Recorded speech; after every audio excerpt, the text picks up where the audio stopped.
తిరుమల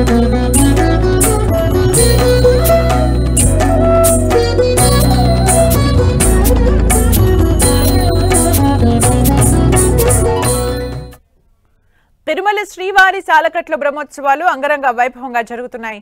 బ్రహ్మాండ నాయకుని బ్రహ్మోత్సవాల్లో భాగంగా గరుడ వాహనంలో జగన్నాటక సూత్రధారి అయిన శ్రీ మలయప్ప స్వామివారు తిరుమాడ వీధుల్లో నింపాదిగా ఊరేగుతూ భక్తులందరికీ తన దివ్య మంగళ రూపంలో దర్శనమిచ్చారు. పౌరాణిక నేపథ్యంలో 108 వైష్ణవ దివ్య దేశాల్లోనూ గరుడ సేవ అత్యంత ప్రాముఖ్యతను సంతరించుకుంది. దాస్య భక్తితో కొలిచే భక్తులకు తాను దాసుడినవుతానని గరుడ వాహనం ద్వారా స్వామివారు తెలియజేస్తున్నారు. మానవులు జ్ఞాన వైరాగ్య రూపాలైన రెక్కలతో విహరించే గరుడిని దర్శిస్తే సర్వ పాపాలు తొలగుతాయని స్వామివారు భక్త కోటికి తెలియజెప్తున్నాడు. తిరుమల శ్రీవారి సాలకట్ల బ్రహ్మోత్సవాలకు శాస్త్రోక్తంగా ఈ నెల 23న అంకురార్పణ జరిగింది. ఈ నెల 24న ధ్వజారోహణ కార్యక్రమంతో ప్రారంభమైన ఉత్సవాలు అక్టోబర్ 2 వరకు కొనసాగనున్నాయి. అంకురార్పణ ఘట్టంలో భాగంగా యాగశాలలో భూమాతకు ప్రత్యేక పూజలు నిర్వహించి పుట్టమన్నులో నవధాన్యాలను నాటారు. వైఖానస ఆగమ సంప్రదాయం ప్రకారం ఈ అంకురార్పణ ఘట్టం నిర్వహించారు. అనంతరం ధ్వజారోహణం చేసి బ్రహ్మోత్సవాలు ప్రారంభించారు. శ్రీవారి బ్రహ్మోత్సవాల్లో భాగంగా 6వ రోజు అంటే రేపు ఉదయం శేషాచలధీశుడు రాముని అవతారంలో తన భక్తుడైన హనుమంతునిపై ఊరేగి భక్తులకు దర్శనమిస్తాడు.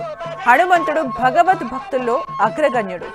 గురు శిష్యులైన శ్రీరామ హనుమంతులు తత్వ వివేచన తెలిసిన మహనీయులు కావున ఈ ఇరువురిని చూసిన వారికి వేదాల తత్వం ఒనుగూరుతుంది. అలాగే శ్రీవారి బ్రహ్మోత్సవాల్లో భాగంగా 6వ రోజు సాయంత్రం శ్రీనివాసుడు స్వర్ణరథాన్ని అధిరోహించి భక్తులను అనుగ్రహిస్తాడు.